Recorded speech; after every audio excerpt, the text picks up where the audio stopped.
Hi, it's Bob with Aspire at Fsa High School.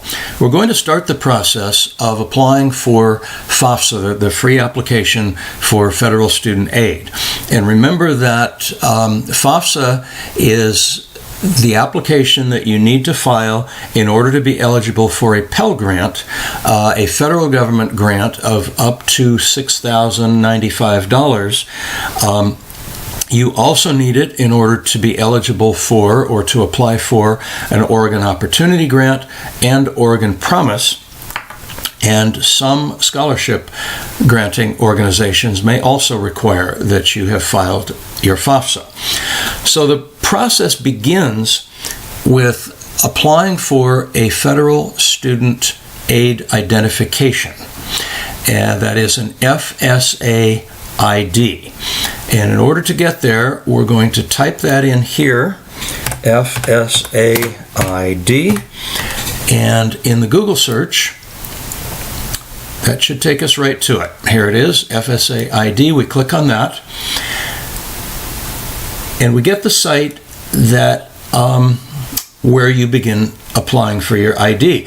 Now, as you go through this, you will need to have your Social Security number. So stop here if you don't have it and go find it. You don't need the card itself, but you do need the number. If you don't have a card, you can go online and apply for one.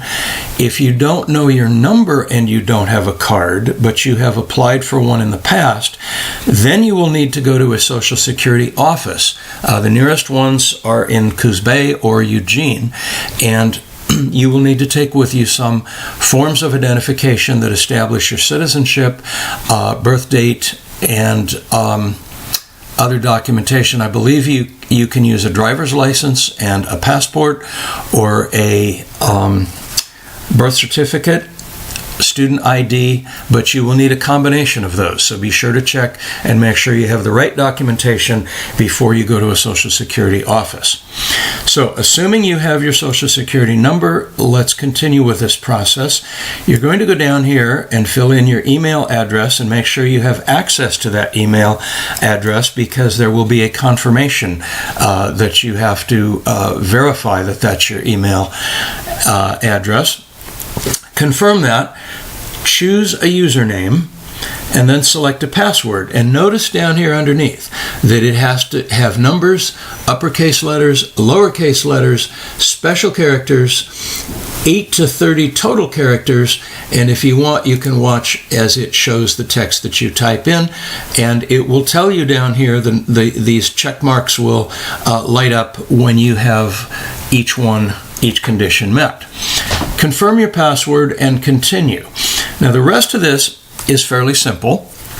You will enter your Social Security number, your name and address, and be sure that you put your name and address in exactly as you will use them later on the FAFSA form itself.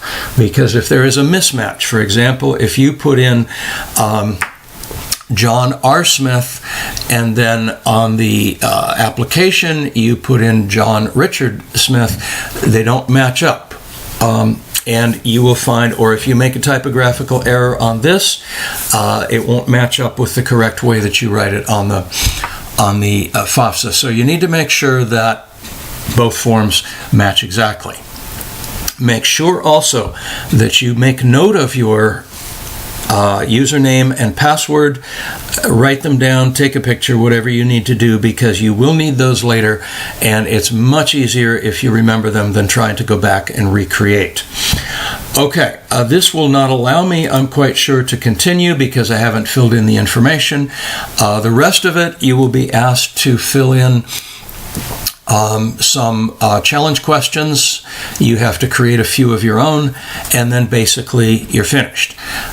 You will have your FSA ID will be your username and password, and at this point you will be able to continue and go to the FAFSA and fill that out.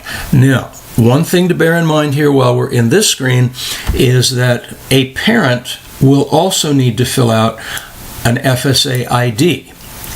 And the reason is, at the end of this, well, there are two reasons. In the middle of the FAFSA, your parents will be a parent will be asked to either enter some financial information or to link to the IRS database. And to link, that person needs to have their own FSA ID. And finally, at the end of the FAFSA process, that individual, both you and the parent, will need to electronically sign the form, and that's also done with your FSA ID username and password, as well as your parents. So make sure that a parent does that as well, a parent or legal guardian.